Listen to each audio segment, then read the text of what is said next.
Bonjour, je suis Frédéric Boquet, votre formateur. Je vous souhaite la bienvenue dans cette vidéo formation. Aujourd'hui, nous allons voir comment afficher un diaporama en fond d'écran sur notre ordinateur.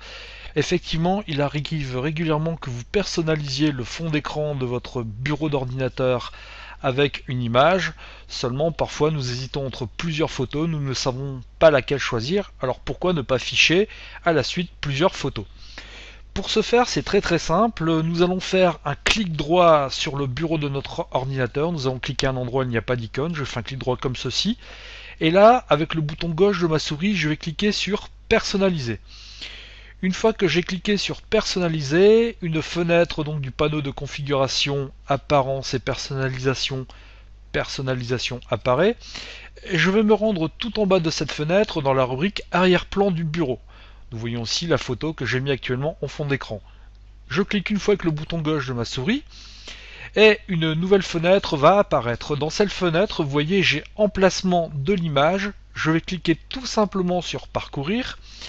Et dans cette rubrique parcourir, je vais aller dans mon dossier images. Et dans ce dossier images, je vais cliquer sur mes images. Alors, moi je prends le dossier mes images, mais ce sera à vous donc d'aller chercher le dossier dans lequel sont stockées vos photographies. Et une fois que donc j'ai cliqué sur le dossier de mon choix, vous voyez la liste de toutes les photos disponibles dans ce dossier apparaît. Par défaut, Windows va me cocher toutes les photos donc, qui sont présentes dans ce dossier, à moi ensuite de choisir celles que je voudrais afficher en fond d'écran. Par exemple ici, si je clique sur sélectionner tout, eh bien toutes les photos seraient sélectionnées.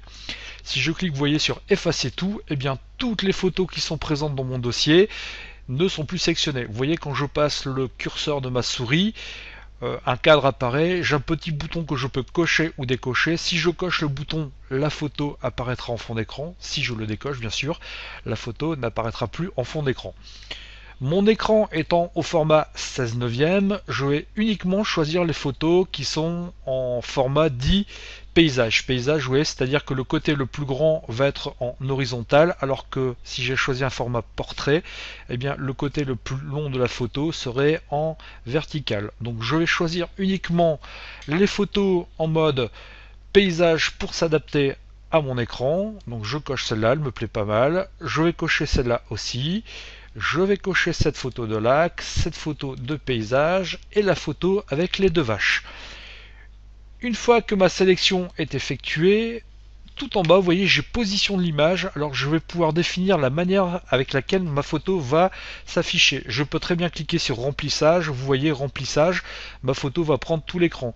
Si je clique sur ajuster, eh bien la photo va s'ajuster à la taille de l'écran. Donc ma photo étant plus petite que la taille de mon écran, vous voyez, j'ai des bandes noires qui apparaissent sur le côté de mon écran.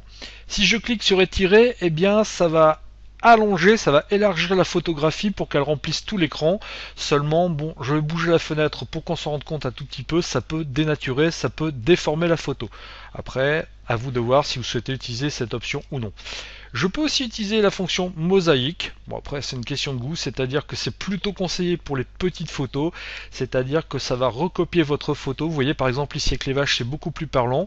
L'image de mes vaches étant de petite résolution, eh bien, elle va la dupliquer sur l'écran pour que cet écran soit rempli complètement. Et ensuite, je peux très bien centrer, c'est-à-dire que ma photo donc sera au centre de l'écran. Bon là, même chose, ça va dépendre aussi de la taille de votre photo. Parfois, lorsque vous aurez une photo d'une résolution plus petite, eh bien votre photo sera au centre de l'écran. Nous allons faire le test avec les photos de vaches, par exemple. Vous voyez, ma photo de vache étant plus petite, quand j'ai sectionné centré, eh bien ma photo, oups, j'ai fait une petite erreur, comme ceci. Ma photo va être centrée, mais par contre ensuite ce sera rempli avec du noir tout autour. Après, à vous de choisir ce qui vous plaît le mieux de manière, on va dire, artistique. Ma foi, remplissage me convient pas mal, je sélectionne remplissage, et là vous voyez, je vais sélectionner plusieurs photos. Alors si vous ne sélectionnez qu'une seule photo, eh bien vous ne pourrez pas choisir de faire défiler vos images, mais quand vous allez choisir plusieurs photos, comme ceci, donc toujours je sélectionne avec le bouton gauche de ma souris, eh bien je vais pouvoir définir le temps d'affichage de chacune de mes photos. De 10 secondes, vous voyez, 30 secondes, 1 minute, et on peut aller jusqu'à un jour. Si je sélectionnais un jour, eh bien tous les jours ma photo changerait. Ma foi, par exemple, 30 secondes, ça me paraît pas mal. Je peux cocher aussi, si je le souhaite, aléatoire. Lorsque je vais cocher aléatoire, les photos seront affichées dans un ordre aléatoire. Là, vous voyez, par défaut, j'ai sélectionné cette photo d'avion. Et bien, si je ne cochais pas aléatoire, cette photo d'avion s'affichera en premier, puis celle-ci, puis en dernier, donc les photos de vaches. Tandis que si je coche aléatoire, eh bien, l'ordinateur afficherait mes photos dans un ordre complètement improvisé. Une fois que les réglages que je souhaite appliquer donc sont indiqués, il ne me reste plus qu'à cliquer ici sur enregistrer les modifications. Je ferme ensuite cette fenêtre du panneau de configuration et voilà, j'aurai dorénavant un fond d'écran qui sera animé. Vous voyez, donc personnaliser son fond d'écran en mettant plusieurs photos, en faisant un diaporama, ce n'est pas très compliqué et ça peut vous rendre, ma foi, votre ordinateur bien plus gai. Voilà, vous savez maintenant comment personnaliser le fond d'écran de votre ordinateur avec un diaporama. Je vous remercie de votre attention et je vous dis à bientôt sur une prochaine vidéo formation. Au revoir.